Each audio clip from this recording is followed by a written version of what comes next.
ले बेटा गर्मा गर्म आलू के पराठे।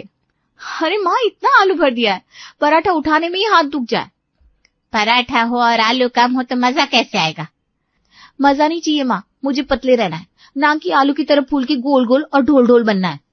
ओहो, ये तेरे नए नए नखरे हैं। मैं और तेरे बाबा तो रोज आलू पराठा खाते हैं, फिर भी हम कहाँ बने आलू की तरह गोल गोल और ढोल ढोल। बस तेरे छोटे भाई गोलू को छोड़कर। हाँ माँ, गोलू तो सच में चलता फिरता पराठा है। हाँ, और अगर उसके सामने पराठा रख दो तो पता नहीं चलेगा कौन गोलू है और कौन पराठा। माँ, वो जमाना अलग था, अब सबको फिगर चाहिए। आपको पता है आजकल 0 फिगर बहुत चल रहा है। हाँ, तू भी ना बेटा, पराठा हो कचौरी हो या जिंदगी, उसमें आलू और मसाला जरूरी है, वरना बेस्वाद लगेगी। समझी मेरी सपनों में जीने वाली राजकुमारी। माँ, आपकी बातें मेरी समझ से बाहर है। अब मुझे ससुराल जाने की तैयारी करनी है। बस 1 हफ्ते बाद शादी है, कपड़े खरीदने हैं, मेकअप लेना है, और हाँ, पार्लर, मेहंदी सब बाकी है। मैं तो जा रही हूँ मार्केट। अच्छा, जो तेरा मन हो सब ले आ मेरी बच्ची, लेकिन हाँ, मार्केट से आलू लाना मत भूलना। घर में आलू खत्म हो गए हैं, कल आलू के पराठे नहीं बने तो तेरे बाबा मुझे जिंदा चबा जाएंगे। लेकिन माँ, एक गुजारिश है, गोलू को मत खिलाना, वो तो पहले ही आलू खा खा कर ढोल बन गया है। दोनों ठहाका मारकर हंसते हैं। सपना सब्जी लेने जाती है। आओ आओ सपना दीदी, ताजा सब्जियां ले लो। देखो आलू कितने अच्छे, खेत से सीधा लाया हूँ आपके परिवार के लिए। हाँ, आप भी ताना मारो पप्पू भैया, अब इतने पराठे बनेंगे तो आलू तो लगेंगे ना। अरे दीदी गुस्से मत हुआ करो, मैं तो मजाक कर रहा था। वैसे सपना दीदी, आलू तो सब्जियों का राजा है, इसके बिना कोई सब्जी पूरी नहीं लगती। अब ज्यादा आलू के गुणगान मत करो, 5 किलो आलू दे दो, साथ में थोड़ी हरी मिर्च और धनिया भी तौल देना। जी दीदी, अभी देता हूँ। पप्पू सब्जी तोलकर थैली देता है। सपना पैसे देकर मुस्कुराते हुए आगे बढ़ जाती है। कुछ दिनों बाद सपना की शादी हो जाती है और शादी के बाद पहला दिन ससुराल में। सुबह का समय है, पूरा घर इंतजार में बैठा है। सपना रसोई में जाती है। बहू, पहली रसोई का रिवाज है, आज तो गर्मा गर्म आलू के पराठे चाहिए भाई। हाँ, और पराठे ऐसे होने चाहिए कि खुशबू से ही पड़ोसी पूछे, कहाँ दावत चल रही है? बहुत साल तक मैंने बनाया है देवरानी जी, अब मैं भी बैठकर गर्मा गर्म पराठे खाऊंगी, और साथ में अगर कचौरी भी बन जाए तो मजा आ जाएगा। और गर्मा गर्म चाय भी। रसोई का माहौल सुबह से ही उत्साह और हल्की नर्वसिटी से भर गया था। पिंकी और चिंकी, जो सपना की कुकिंग के टेस्टर्स रही थी, रसोई के पास खड़ी थी और आपस में फुसफुसा रही थी। वाह, आज तो चाची बनाएंगी आलू के पराठे, मजा आ जाएगा। लेकिन सुनो, एक शर्त है, अगर पराठे अच्छे बने तो चाची पास, वरना फेल। और पिंकी देख लेना, चाची तो पास ही होंगी, बिल्कुल मेरी तरह। सपना, जो आटे की गुथाई में व्यस्त थी, मन ही मन सोच रही थी, हे भगवान, माँ तो कह रही थी पराठे में आलू और मसाला जरूरी है, लेकिन अगर ज्यादा आलू डालूंगी तो सब गोलू की तरह ढोल बन जाएंगे, अगर कम डालूंगी तो आलोचना होगी, क्या करूं? चलो इस बार थोड़ा संतुलन बनाते हैं। सपना ने गहरी सांस ली और पूरी मेहनत और ध्यान के साथ आलू मैश किए, मसाले और आटे को मिलाकर पराठों की तैयारी शुरू की। हाथों में अनुभव और दिल में उम्मीद के साथ उसने आटे की बेलन घुमाई, आलू भरकर पराठों में मसाले का सही संतुलन रखा, कचौरी भी बनाई जिसमें हरी मिर्च, धनिया और हल्का मसाला डाला ताकि स्वाद में झटका भी हो और कोई कमी ना लगे। जब पराठे और कचौरी पूरी तरह तैयार हो गए, सपना ने बड़े प्यार और गर्व से उन्हें थालियों में सजाया। गर्मा गर्म पराठे और सुनहरी कचौरी की खुशबू पूरे घर में फैल गई। पिंकी और चिंकी उत्साह में झांक रही थी। सपना ने थालियां मेज पर रखी और हर किसी की प्रतिक्रिया की ओर देखा। अरे बहू, ये क्या है? पराठे में आलू का नामो निशान नहीं है, बस आटा ही आटा लग रहा है। आलू तो कहीं खो गया लगता है। सही कहा बाबूजी, ये तो आटा अंदर आलू गायब वाला पराठा बन गया है। इतनी मेहनत के बावजूद आलू कहीं नजर नहीं आ रहा। नई नाम रखना चाहिए, आटा पराठा आलू की खोज। भाभी का पहला टेस्ट फेल। अरे बहू, इतनी भी क्या कंजूसी आलू डालने में, मुंह में सिर्फ आटे का स्वाद आ रहा है, आलू का तो नामो निशान ही नहीं। ऐसा लग रहा है ये आलू का नहीं, बस आटे का पराठा है। हमें उम्मीद थी कि मसाले का टेस्ट भी आएगा। और तो और देवरानी जी, ये कचौरी, इसमें तो मसाला देखने के लिए हमें दूरबीन लगानी पड़ेगी। सिर्फ पपड़ी का स्वाद है, मसाला तो है ही नहीं। पूरा टेस्ट मिस हो गया। चिंकी, जो अपनी हंसी रोक नहीं पा रही थी, जोर से चिल्लाई, चाची फेल हो गई, चाची फेल हो गई, और पूरा घर हंसने लगा। उनकी हंसी का ताना सपना के दिल में जैसे चुभ रहा हो। सपना के चेहरे पर धीरे धीरे मुस्कान गायब हो गई। उसकी आंखों में नमी भर गई। सपना रोने लगी, लेकिन किसी के सामने अपनी कमजोरी दिखाना नहीं चाहती थी। उसने धीरे धीरे बर्तन समेटने शुरू किए, अपने आंसुओं को छुपाते हुए। मैंने तो पूरी कोशिश की थी, भर भर के आलू डाले थे, मसाला भी सही मात्रा में डाला था, लेकिन सबको पसंद नहीं आया। क्या मैं कभी सबकी उम्मीदों पर खरी उतर पाऊंगी? कि सच में मुझ में कमी है? ये सब मुझे नीचा दिखाने के लिए मजाक बना रहे। उसके गले में आंसू अटक गए। उसकी आंखें बार बार पिंकी और चिंकी की तरफ उठी, जिन्होंने उसे चिढ़ाया। चाची फिर से फेल, चाची फिर से फेल, ये शब्द उसके कानों में गूंज रहे थे। तभी प्रकाश ने धीरे से सपना के पास आकर उसका हाथ पकड़ा। अरे चुप हो जाओ सब लोग। मेरी सपना जो भी बनाएगी मेरे लिए वो सबसे स्वादिष्ट होगा। मुझे तो पराठे और कचौरी दोनों बहुत लाजवाब लगे। तुम्हारी मेहनत और प्यार का स्वाद मैं समझता हूँ, बाकी सब क्या कहेंगे इसकी कोई चिंता मत करो। सपना ने प्रकाश की आंखों में प्यार देखा और धीरे धीरे अपने आंसुओं को पोंछा। उसके चेहरे पर हल्की मुस्कान लौट आई। शायद असली स्वाद सिर्फ आलू या मसाले में नहीं है, बल्कि प्यार, मेहनत और समर्पण में है। अब मैं हार नहीं मानूंगी। अगली बार मैं ऐसा जुगाड़ करूंगी कि सब हैरान हो जाए और कोई मुझे फेल ना कह सके। थोड़ी देर चुप्पी छा जाती है। सपना अपनी आंखें पोंछकर मुस्कुराती है, लेकिन उस दिन के बाद घर में जब भी सपना पराठे या कचौरी बनाती, सब उसका मजाक उड़ाने लगते। यहाँ तक कि घर के बच्चे भी उसे फेलियर चाची कहकर चिढ़ाते।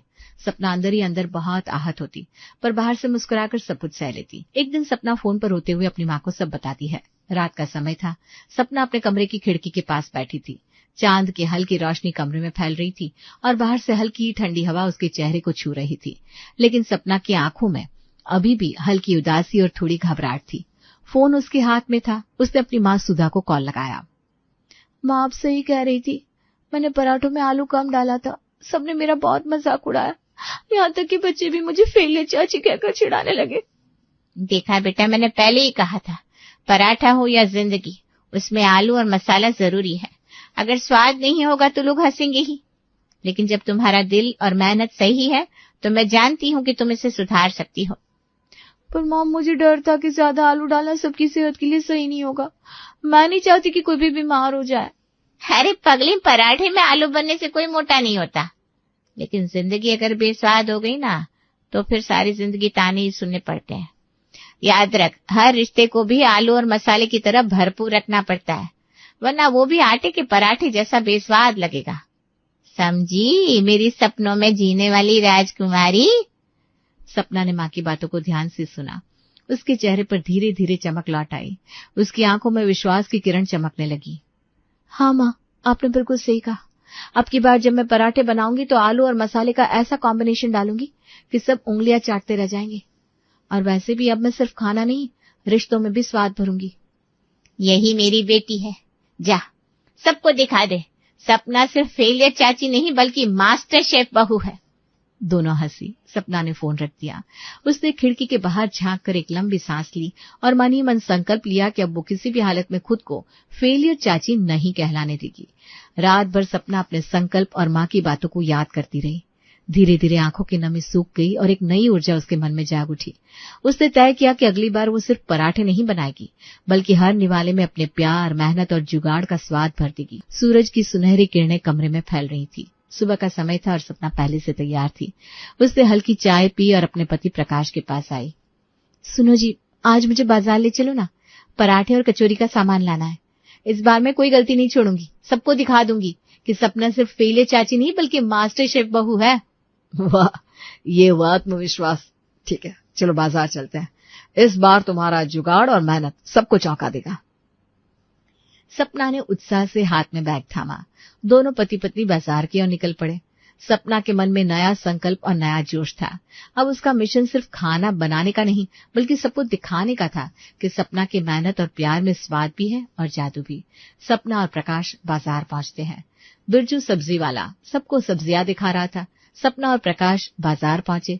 सपना ने जैसे ही बिरजू सब्जी वाले की दुकान के सामने कदम रखा, बिरजू की आंखें चमक उठी। अरे अरे, ये तो हमारी नई बहू आ रही है। सपना बहू, आओ आओ, आज तो हमारे भाग खुल गए। बहू रानी आई है, आपसे मिलकर दिन बन गया। सपना ने हल्की मुस्कान के साथ हाथ जोड़ के उनको नमस्ते किया। नमस्ते बिरजू भैया, आज मेरे पास बड़ा मिशन है।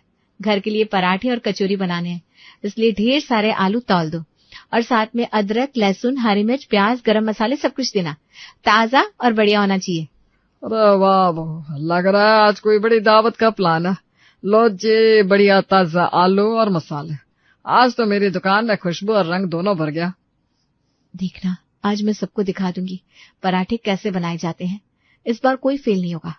आलू, मसाले और मेरा जुगाड़, सब कुछ परफेक्ट होना चाहिए। सपना ने आलू और मसाले ध्यान से तौले।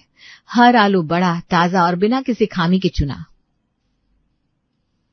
अदरक और लहसुन को सटीक मात्रा में लिया। हरी मिर्च और प्याज का रंग और खुशबू देखकर उसका मन खुश हो गया। गरम मसाले, धनिया, लाल मिर्च, हल्दी, जीरा, सब कुछ बड़ी सावधानी से पैक किया। वाह जी, तुम्हारी तैयारी और उत्साह देखकर लगता है कि आज घर में पराठे की महफिल लगेगी। ये जुगाड़ और मसालों का कॉम्बिनेशन सबको हैरान कर देगा। सपना ने हाँ में सिर हिलाया। उसकी आंखों में आत्मविश्वास की चमक थी। सभी सामान को बैग में रखते हुए सपना और प्रकाश बाजार से घर की ओर लौट पड़े। हर कदम में सपना का उत्साह बढ़ रहा था। वो अब तैयार थी अपने हाथों और मेहनत से हर किसी का मुंह खुला छोड़ने के लिए। सपना अगले दिन सुबह जल्दी उठ के आलू उबालकर बारीक मैश करती है। प्याज, हरी मिर्च, अदरक, लहसुन डालती है। पूरा घर खुशबू से महक उठता है। पिंकी और चिंकी रसोई के दरवाजे से झांकती है। वाह, चाची तो आज मिशन पराठा में लगी है। आज तो लगता है चाची पास हो जाएगी। आज मैंने कोई कसर नहीं छोड़ी। मसाला भी डाला, आलू भी डाला, सब पूरी मेहनत से। अब तो सबको पसंद आना ही चाहिए। सब लोग बेसब्री से इंतजार कर रहे थे। सपना बड़ी बड़ी थालियों में गर्मा गर्म पराठे और कचौरी परोसकर सबके सामने रखती है। सब पहला निवाला लेते हैं। अरे बहू, आलू तो पहले से ज्यादा है, लेकिन फिर भी उतना नहीं जितने होने चाहिए। आलू तो फिर भी कम है। हाँ बाबूजी, मसाला तो डाला है देवरानी जी ने, फिर भी वो स्वाद नहीं आया। सही कह रही हो रीना बहू, मेहनत तो बहुत की तूने, पर दिल को छूने वाला टेस्ट अभी भी नहीं आया, क्योंकि तुझे कंजूसी करने की आदत हो गई है। कितनी बार कहा है कि आलू अच्छे से बनना चाहिए, लेकिन तेरे कानों पर तो जूं तक नहीं रेंगती। मतलब चाची फिर से फेल? हाँ, आलू तो है पर अभी भी कम है। पूरा घर हंसने लगता है। सपना के चेहरे पर से मुस्कान गायब हो जाती है। उसकी आंखों में नमी आ जाती है, लेकिन वो सबके सामने कुछ नहीं कहती। वो धीरे धीरे प्लेट पर नजरें झुकाकर बैठ जाती है।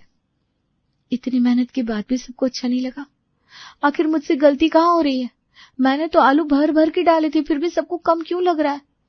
क्या सच में मुझ में ही कमी है, या ये सब सिर्फ मुझे नीचा दिखाने के लिए करते हैं?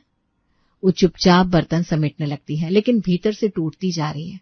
उसके कानों में बार बार वही आवाज गूंजती रहती है, चाची फिर से फेल, चाची फिर से फेल। रात का समय। सपना खिड़की के पास बैठी है, उसके चेहरे पर आंसू है। प्रकाश उसके पास आता है। सुनिए ना, मैं हार गई। कितना भी कर लूं सब मुझे फेलियर चाची ही कहते हैं। मैं तो सबकी सेहत सोचकर आलू कम भरती थी, लेकिन फिर भी सबने मजाक बनाया। अरे पगली, तू हार कहाँ सकती है? ये सबकी आदत है। तू चाहती थी सबका भला हो, लेकिन सबने गलत समझा। तो मैं क्या करूं अब? एक जुगाड़ है मेरे पास। इस बार आलू ज्यादा नहीं, बल्कि मसाले में आटा मिलाना। इससे मसाला गाढ़ा लगेगा, सबको लगेगा डबल आलू है, और सब तुझे देखकर चौंक जाएंगे। वाह, ये तो कमाल का आइडिया है। अब की बार सब देखेंगे। सपना सिर्फ बहू नहीं, मास्टर शेफ भी है। सुबह का समय। सपना तड़के उठकर रसोई में लग जाती है। आलू उबालती है, बारीक मैश करती है, प्याज, हरी मिर्च, अदरक, लहसुन, गरम मसाले डालती है, और फिर चुपके से उसमें आटा मिलाकर मसाले को भरपूर कर देती है। इस बार किसी को ताना मारने का मौका नहीं मिलेगा। रसोई से खुशबू इतनी फैलती है कि पूरा घर खींचता चला आता है। देखो देखो, चाची आज फिर मिशन पराठा पर है। आज तो घर में शादी जैसा माहौल लग रहा है। सपना बड़ी ट्रे में पराठे और कचौरी रखकर सबके सामने लाती है। सारे घर वाले पहला निवाला खाते हैं। अरे आलू तो ऐसा लग रहा है जैसे बाहर छलक रहा हो। हाँ देवरानी जी, ये तो आलू के अंदर पराठा है। बहू, ये कैसे किया तूने? ऐसा भरपूर आलू तो मैंने कभी नहीं चखा, लेकिन आलू के अंदर आटा लग रहा है ये तो। हाँ ये तो है, लेकिन अब क्या करे, खाना तो पड़ेगा। आखिर हम ही ने कहा था बहू को ज्यादा आलू के लिए। वाह चाची, आज तो पास नहीं टॉप कर गई। आज से तुम हमारी मास्टर शेफ चाची। दिन बीतते हैं। धीरे धीरे सबका वजन बढ़ने लगता है। पेट गोल मटोल, चाल धीमी, चेहरा थका हुआ। बच्चे भी सुस्त और चिड़चिड़े हो जाते हैं। एक दिन सबकी तबीयत अचानक खराब हो जाती है। किसी को गैस, किसी को ब्लड प्रेशर, किसी को पेट दर्द। डॉक्टर आता है, सबका चेकअप करता है। रसोई के पास बैठे सभी घरवाले गंभीर मुद्रा में थे। डॉक्टर के शब्दों का असर हर चेहरे पर साफ दिखाई दे रहा था। ये क्या हाल बना रखा है, रोज आलू के पराठे, रोज तला भुना। अगर अभी से ध्यान नहीं दिया गया तो आगे चलकर ये गंभीर बीमारी में बदल सकता है। तुरंत आलू बंद करो, नहीं तो सबकी सेहत पर बुरा असर पड़ेगा, समझे। घर में सन्नाटा छा गया। हर कोई एक दूसरे को देखकर असहज महसूस कर रहा था। आंखें झुक गई, चेहरा लाल हो गया। सपना की ओर धीरे धीरे सबकी नजरें उठी। विमला, जो हमेशा पहले आलोचना करती थी, अब शर्म से भरी नजरों के साथ बोली, बहू हमें माफ कर दो, हमने तेरा मजाक उड़ाया, तुम तो पहले ही सही थी, हमें अपनी गलती का एहसास अब हो गया है। रीना भी आगे बढ़कर हल्की झुकी आवाज में कहती है, हाँ देवरानी जी, तुमने हमारी सेहत का ध्यान रखा और हम तुम्हें फेलियर कहकर ताने मारते रहे, हमें शर्म आ रही है। श्यामलाल ने अपने बेटे और बहू की तरफ देखते हुए गंभीर लेकिन प्यार भरे स्वर में कहा, बहू तुम समझदार निकली, आज से कोई भी तुझे नीचा दिखाने की हिम्मत नहीं करेगा। हमने तुम्हारी मेहनत और समझदारी को नजरअंदाज किया, पर अब सब कुछ बदल जाएगा। सपना के चेहरे पर अचानक हल्की नमी भर गई। उसकी आंखों में आंसू आ गए, लेकिन ये आंसू अब दर्द के नहीं बल्कि राहत और संतोष के थे। कोई बात नहीं, अब सबको समझ में आ गया कि पराठा हो या जिंदगी, उसमें संतुलन होना चाहिए। ज्यादा आलू भी नुकसान है और कम भी। असली स्वाद तो तभी है जब स्वाद और सेहत दोनों साथ चले। अब से मैं सिर्फ पराठे नहीं बल्कि रिश्तों में भी संतुलन और स्वाद भरूंगी। उस दिन के बाद सपना की प्रतिष्ठा घर में बदल गई। वो सिर्फ रसोई की मास्टर शेफ नहीं बल्कि रिश्तों की मास्टर शेफ बन गई। हर कोई अब उसकी मेहनत और समझदारी की कदर करता। बच्चे अब उसे प्यार से पुकारते, हमारी 0 फिगर स्मार्ट चाची जीत गई, जीत गई। सपनों की मुस्कान अब उसके आत्मविश्वास की पहचान बन गई। वो जान गई थी कि प्यार, समझदारी और संतुलन से ही घर में खुशियां कायम रहती हैं। घर की दीवारें जो पहले आलोचना और तानों की गूंज से भरी थी, अब हंसी, प्यार और तालियों की आवाज से गूंजने लगी। और सपना अपने छोटे छोटे जुगाड़ और मेहनत के साथ हर दिन सबको ये दिखाती रही कि स्वाद और संतुलन दोनों जरूरी है, चाहे पराठा हो या जिंदगी।